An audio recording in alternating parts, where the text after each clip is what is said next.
Yo, what up? It's a tip of the week, and today we're going to discuss how to manage a fractured tooth upon extraction. Alright guys, so I'm Dr. Jared Williams. I'm a concierge dental surgeon in Houston, Texas, and I've been practicing for just about a decade now.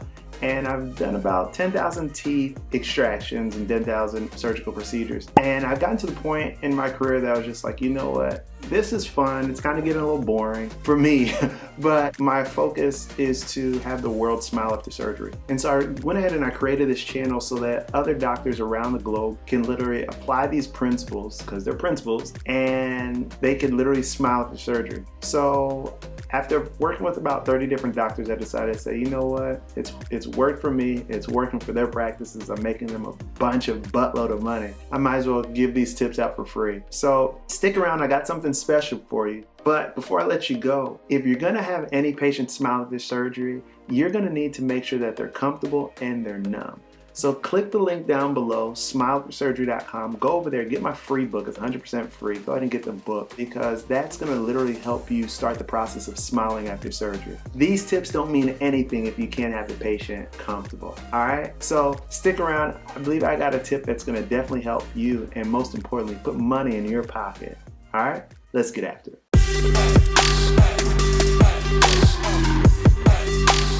Alright guys, so if you are interested in taking out teeth, this is a tip for you. Alright, so I'm pretty sure there's a lot of you guys out there that are wanting to take out teeth. You probably haven't gotten to 10,000 cases, but you are very interested because one, it's going to make you money, it's going to alleviate pain and anxiety from your patients, and it's going to allow you to have your practice be recession-proof. And with COVID going on, those are the three major things that are probably going to help you breathe easily, allow you to live the life that you want, and also just have life at your own terms. And also, if you don't own your own practice, you can put yourself in a position where you're almost, what's the word I'm looking for?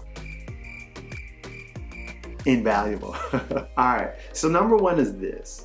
Everybody who takes out teeth, the crown is gonna fracture. As a matter of fact, what I want for you to do, your tip number one is this. I want you to just breathe. I just want you, just breathe, because by just breathing, it's gonna allow you to just take a step back and acknowledge the fact that, hey, I'm going to literally be in for the long haul. But if you follow these principles, you're gonna be in and out and on your way. So what I want you to do is just breathe and know that most teeth that are fractured off, it's easier. Here's a tip. It's easier to take out a tooth when the crown's off.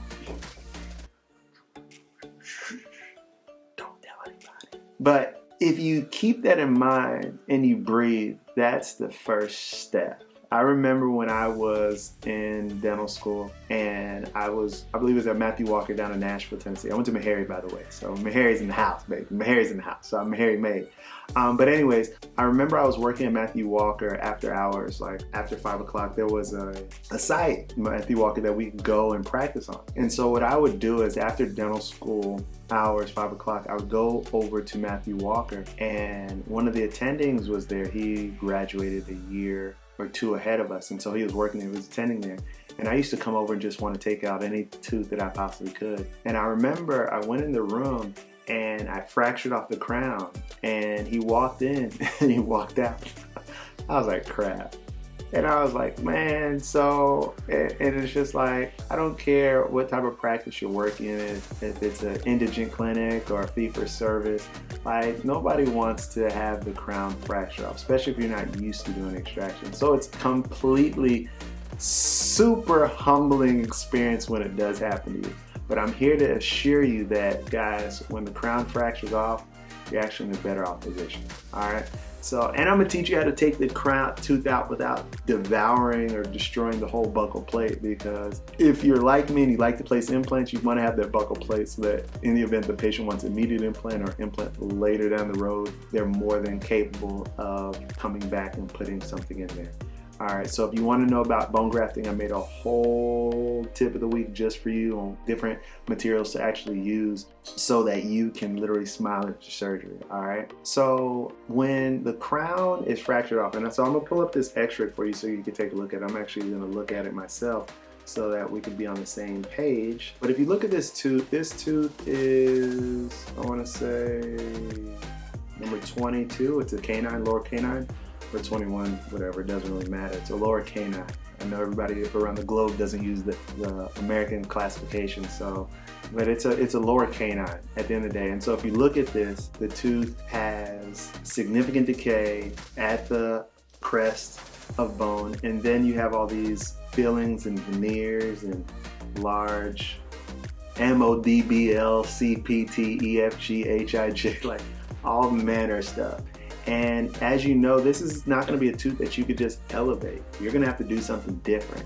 And since you're watching this tip, I got something special for you. So if you look at this case right here, you're going to actually see that you're not going to just be able to elevate and move on.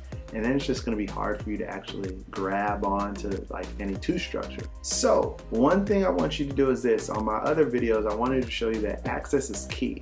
So if you don't have access, you can forget about it. You're just going to literally crunch, crunch, crunch, crunch, crunch, and then that's going to be a pain. And if you've been in those shoes before, you know that that is completely a pain in the butt. Like, trust me. So if you look at this case right here, it's a very long root, but your saving grace is the infection that's at the apical aspect of this tooth. And generally speaking, when there's infection there, it really wants to just push the tooth out. And so that's what I'm saying. Like when you have a crown that's fractured off, that's actually in your benefit, because what literally is going to end up happening is the tooth is already going to be wanting to leave the body, because the body does not like anything that's foreign. And at this point, when the tooth has so much infection, at that point, the body's saying, hey, you have a one-way eviction notice out of this mouth and out of this alveolar housing. And so in this particular situation, what you're going to do is you're going to breathe. Then what you're going to do is you're going to acknowledge the fact that, hey, all is going to be well.